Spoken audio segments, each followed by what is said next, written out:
今時今日，快餐店選擇寥寥可數，唔係麥當勞就係肯德基。想食一個足料嘅漢堡呢，就要200蚊左右嘅。其實上一代呢，確實有唔少嘅經典快餐店，如哈迪斯或者 Wendy 啦。今集等我為大家介紹90年代消失嘅快餐店啦。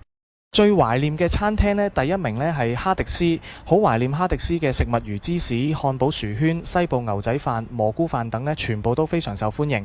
但可惜呢，去到2006年呢，就撤出香港。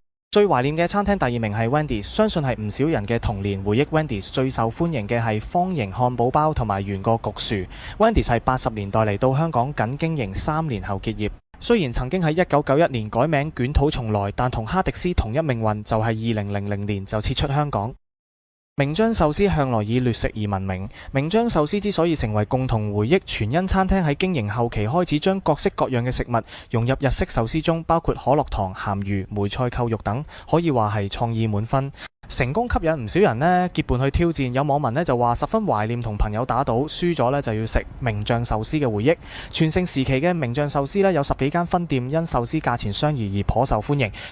陽光一代當年主攻學生飯盒，絕對係學生恩物，由學校訂飯食到去餐廳。而印象中最多學生哥叫薄餅食，尤其係菠蘿火腿薄餅，食一個餐有塊薄餅加隻燒雞髀同埋一杯汽水先係20蚊，當年嚟講非常抵。另一回憶就係沙田分店，唔少小朋友都會隔住塊玻璃櫥窗欣賞師傅唔停手轉薄餅。公司如今已經唔再做快餐，轉咗型賣波仔飯。大家食波仔飯嘅時候，食唔食得出當年陽光一代嘅味道呢？集體回憶嘅另一經典餐廳呢，就係本地代表東東雲吞麵，食物以大大碗為賣點。印象中味道係世界級難食，但勝在夠平。食物款式呢，亦都唔止得賣雲吞麵，除咗一般粉麵之外呢，亦都有其他嘅款式。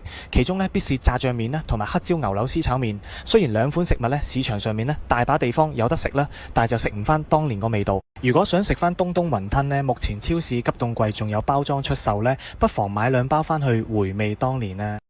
馬里奧餐廳主打意大利菜，令香港人留低深刻印象。雖然餐廳早已結業，不過餐廳推出嘅酥皮海皇湯、海鮮炒飯、動物薄餅等，都係網民心中嘅經典。